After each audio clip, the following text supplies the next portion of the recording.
ঝিলের brain tumour ধরা পড়েছে, কিন্তু ঝিলের মা, তার বন্ধুরা, তার দিদি কেউই ঝিলকে অপারেশন করতে দিতে রাজি নয়। কারণ সবাই ভাবছে অপারেশনের পরেই অপারেশন টেবিল থেকে ঝিল আর বেঁচে ফিরবে না। সেজন্যই ঝিলের মা সাক্ষ্যকে সাফ জানিয়ে দেয়, আমি ঝিলের মা, আমি ঝিলের গার্জেন, তাই আমি চাইছি এই অপারেশন হবে না। সাক্ষ্য তখন মিনুকে বলে, আমি ঝিলের হাজবেন্ড, আর এখন ঝিলের প্রতি সবচাইতে বেশি অধিকার আমার। আমি যেই সিদ্ধান্ত নেব সেটাই হবে। ঝিলের ভালোর কথা ভেবে ঝিলকে সুস্থ করতে স্বামীর অধিকার ফলাবে সাক্ষ্য। ঝিলকে স্ত্রী হিসেবে মেনে নেবে, আর সেই সাথে এই বিয়েটাকেও স্বীকার করবে। বন্ধুরা, ভোলে বাবা পার করেগা ধারাবাহিকের আজকের পর্বে দেখানো হয়েছে সাক্ষ্য ঝিলকে বলে, তোমার এই মেনকা মাসির চরিত্র ভারী অদ্ভুত। একদিকে তোমার বাবার সাথে সম্পর্ক রেখে উনি তোমার মাকে কষ্ট দিচ্ছেন, আবার উনি তোমাকেও ভীষণ ভালোবাসেন। ঝিল বলে, আপনি এটা লক্ষ্য করেছেন? সাক্ষ্য বলে, হ্যাঁ, আমিও তো মানুষ, আমিও তো সব কিছুই বুঝতে পারি। তখনই ঝিল বলে, বাবা, আপনি এত বড় লোক, বড় বাড়ির ছেলে হয়ে বস্তির মানুষের খোঁজও দেখি রাখেন।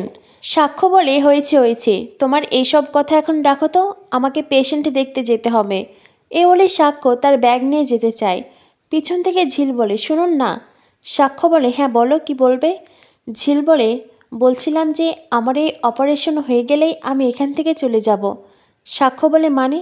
ঝিল বলে, না মানে আপনি আমার জন্য এত কিছু করছেন, আমার এই অপারেশনটা হয়ে গেলেই আমি আর আপনাকে বিরক্ত করব না, এখান থেকে চলে যাব। আর আমি চলে গেলে হয়তো নানান মানুষ নানান কথা বলবে, প্লিজ আপনি সেই সব কিছু মনে করবেন না। তখনই সাক্ষ্য বলে, এখন কি এই ধরনের কথা বলার সময়? ঝিল বলে, না মানে আপনি তো আমায় সহ্য করতে পারেন না, আমার প্রতি তো আপনি বিরক্ত, তাই চিন্তাও করছেন আমি এই বিয়েটা থেকে কবে আপনাকে মুক্তি দেব। আমি তো আপনাকে আগে কথাও দিয়েছিলাম, সেজন্যই কথাটা জানিয়ে রাখলাম। দেখুন আপনি আমার জন্য কত কী করছেন, আমার অপারেশন করবেন, এ সময় আপনার মাথাটা ঠান্ডা রাখা প্রয়োজন, সেজন্যই আপনাকে চিন্তামুক্ত করতেই কথাটা জানালাম। সাক্ষ্য বলে, শোনো, আগে ভালোই ভালোই অপারেশনটা হয়ে যাক, তারপরে যা কথা আছে হবে। এ বলে সাক্ষ্য যেতে চাই, তখনই ঘরে আসে সুবলা। সুবলা বলে, দাদাবাবু আসবো? সাক্ষ্য বলে, হ্যাঁ এসো। সাক্ষ্য সুবলাকে বলে, এই তো খাবারগুলো এনেছো দেখছি, এবার ঝিলকে খাইয়ে দাও। আর হ্যাঁ, কোনো আপত্তি শুনতে চাই না, সব খাবার খেয়ে নেবে। ঝিল বলে, আমি এত খাবার খাবো? সাক্ষ্য বলে, বলেছি না কোনো আপত্তি চলবে না। ঝিল বলে, না মানে এতগুলো খাবার এইভাবে সাজিয়ে গুছিয়ে।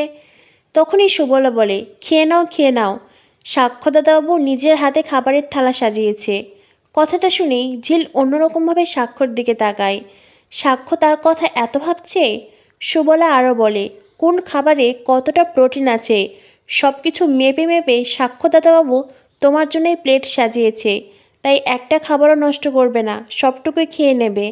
ঝিল তখন বিছানার ওপর চুপটি করে বসে আর খাবার খেতে শুরু করে। আসলে সাক্ষ্য তার এত যত্ন নিচ্ছে, এত যত্ন করে খাবার সাজিয়ে এনেছে। ঝিল কি না করতে পারে? কিন্তু ঝিল যে অসুস্থ, চাইলেও সে এত খাবার খেতে পারছে না। তাই ঝিল সাক্ষ্যকে বলে, শুনুন। সাক্ষ্য বলে, আমি তোমার কোনো কথা শুনতে চাই না, এই খাবারগুলো শেষ করতেই হবে। ঝিল সাক্ষ্যকে বলে, প্লিজ আমার একটা কথা শুনুন, একটা কথা।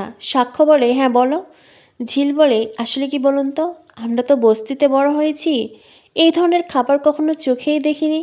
বছরে 2-1বার হয়তো খাবার জুটেছে, তবু এখানকার সবগুলো একসাথে নয়, যে কোনো একটা। আজ সব খাবার এইভাবে আমার থালায় আপনি সাজিয়ে দিয়েছেন, নিজের হাতে যত্ন করে সাজিয়ে এনেছেন, তবুও দেখুন আমি খেতে পারছি না।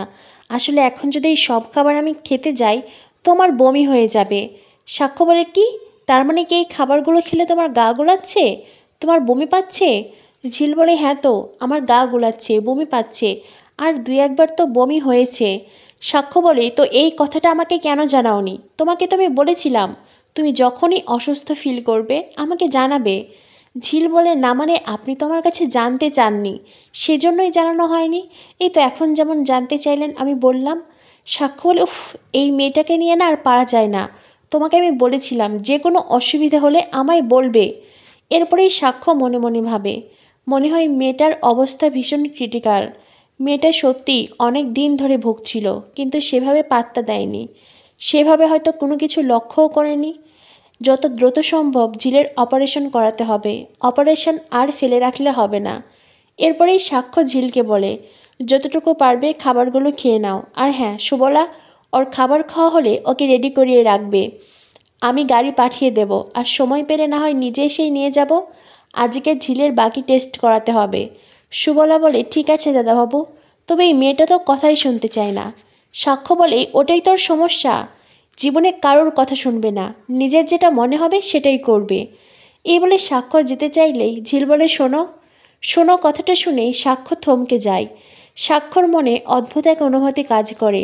ঝিলের প্রতি এমনিতেই সাক্ষ্য ভালোবাসা অনুভব করছে, তার মধ্যেই ঝিলের তুমি করে ডাকাটা যেন সেই ভালোবাসাকে আরও বেশি আশকারা দিয়েছে। সাক্ষ্য ঝিলকে বলে, হ্যাঁ বলো। ঝিল বলে, না মানে আমি যদি দিনের বেলায় সুবলাদির ঘরে গিয়ে থাকি। সাক্ষ্য বলে, না তুমি এই ঘরেই থাকবে। তখনই সুবলা সাক্ষ্যকে বলে, আসলে কি দাদাবাবু, তোমার পরিবারের অন্য কেউ পছন্দ করছে না তো, তাই ঝিল কথাটা বলেছে। সাক্ষ্য বলে, পরিবারের লোকদের সাথে আমি কথা বলে নেব, প্রয়োজন পড়লে সুবলা তুমিও এই ঘরে থাকবে। সুবলা সাক্ষ্যকে বলে, সত্যিই দাদাবাবু, আপনি আমাদের জন্য যা করছেন, আপনি সত্যি অতুলনীয়। সাক্ষ্য বলে, হয়েছে হয়েছে, এবার আমার সত্যিই দেরি হয়ে যাচ্ছে, আমি আসছি। এ বলে সাক্ষ্য ঘর থেকে বেরিয়ে যায়। তখনই সুবলা ঝিলকে বলে, ভাগ্যিস তোমার অসুখটা হয়েছিল। কথাটা শুনেই পর্দার আড়াল থেকে সাক্ষ্য সুবলা আর ঝিলের সব কথা শুনতে থাকে। পর্দার আড়াল থেকে দাঁড়িয়ে সাক্ষ্য সব কথা শুনছে। সুবলা ঝিলকে বলে, ভাগ্যিস তোমার অসুখটা হয়েছিল বুঝলে, তাই তো দাদাবাবু তোমার এত যত্ন নিচ্ছে। এবার দেখো, আমার মনে হয় তোমার এই অসুস্থতার জন্যই দাদাবাবু আর তোমার সম্পর্ক ভালো হয়ে যাবে। ঝিল বলে, তখন থেকে যে কী কথা বলছো? সুবলা বলে, যা বলছি একদম ঠিক বলছি। ঝিল বলে, সম্পর্ক তো ভালো হয়েই গেছে। সুবলা বলে, কি, আমায় বলনি কেন? ঝিল বলে, না মানে সম্পর্ক তো ভালোই হয়েছে বলো। আগের মতন আর রাগ দেখানো হচ্ছে না, ঝগড়া করা হচ্ছে না। উনি আমার কত যত্ন করছেন, কত খেয়াল রাখছেন।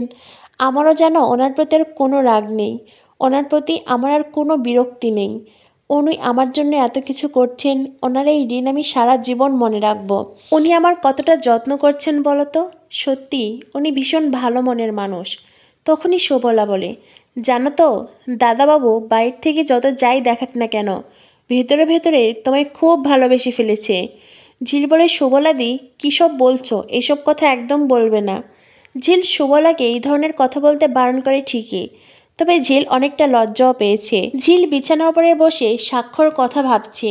অন্যদিকে পর্দার আড়াল থেকে এইসব কথা শুনে সাক্ষ্য, তবে এই ধরনের কথা শুনেও সাক্ষ্য একটু রাগ করে না, একটু বিরক্তও হয় না। তবে কি সাক্ষ্য বুঝতে পারছে সে ঝিলকে ভালোবেসে ফেলেছে। এরপর দেখানো হয় ঝিলের সব টেস্ট করানো হয়ে গেছে। সাক্ষ্য ঝিলের মাকে বলে, দেখুন আমি ঝিলের টেস্ট করিয়েছি, সব কিছু ওকে আছে। কালই ঝিলকে নার্সিংহোমে ভর্তি করাতে হবে, কালই ওর অপারেশন। সাক্ষ্য নিজের কথা শেষ করে ওখান থেকে যেতে চায়।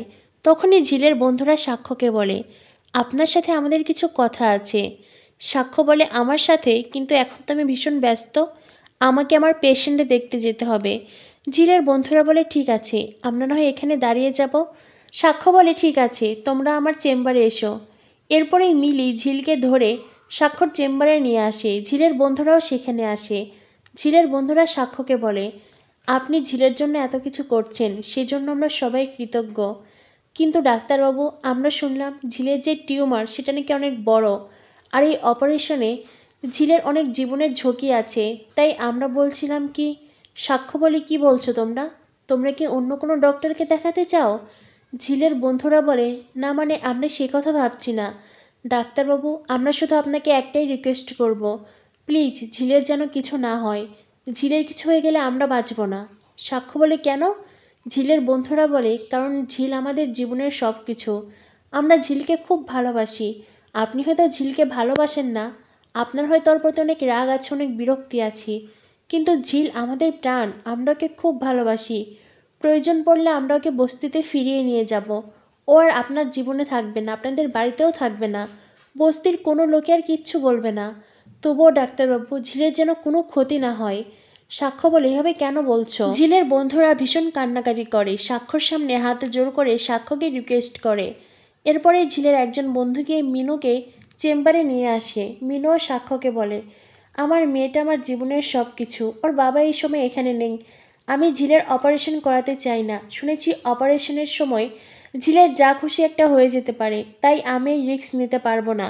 আমার মেয়েটা তো ভালো আছে, সুস্থ আছে, ও এমনই থাকবে। তবু তো ও আমাদের সাথে থাকবে, আমি ওর খুব যত্ন করব। মিলি বলে, আমার বোনটাকে তো অপারেশন করাবেন, যদি অপারেশন টেবিল থেকে না ফিরে আসে তখন কি হবে? সাক্ষ্য বলে, আপনারা এতটা অশিক্ষিত কেন? মিলি বলে, আপনি তো জানেন ডাক্তারবাবু, আমরা অশিক্ষিত। আপনার তো সব কিছুই জানা, কিন্তু আমরা আমাদের বোনকে হারাতে পারবো না। তখনই ঝিল বলে, মা তুমি কোনো চিন্তা করো না, মা এভাবে কান্নাকাটি করো না, ঠিক আছে নাও, আমি অপারেশন করব না। সাক্ষ্য তখন ঝিলকে ধমক দিয়ে বলে, তুমি এসব কী কথা বলছো? হ্যাঁ, অপারেশন করবে না মানেটা কি? ঝিল বলে, দেখুন আমার মা এভাবে কান্নাকাটি করছে, তাই আমি অপারেশন করাতে চাই না। আর তাছাড়া আমার মা তো আমার গার্জেন, তিনি যদি সই না করেন আপনারা এমনিতেও অপারেশন করতে পারবেন না। মিনু বলে, হ্যাঁ আমার এতে মত নেই। সাক্ষ্য বলে, আপনার মতের ধার কে ধারছে? আমি কি আপনার মত নিতে বসে আছি? মিনু বলে, মানে? আমি তো ঝিলের মা, আমার মতামতের কি কোনোই দাম নেই? সাক্ষ্য তখন চুপ করে থাকে। তো বন্ধুরা বুঝতেই পারছো, এইবার সাক্ষ্য তার স্বামীর অধিকার ফলাবে। সাক্ষ্য মিনুকে সাফ জানিয়ে দেবে, মিনু যেমন ঝিলের মা, ঠিক তেমনি সাক্ষ্য ঝিলের হাজবেন্ড। তাই এই মুহূর্তে সাক্ষ্য যেই সিদ্ধান্ত নেবে সেটাই হবে। এবার সাক্ষ্য নিজ দায়িত্বে ঝিলের অপারেশন করাবে।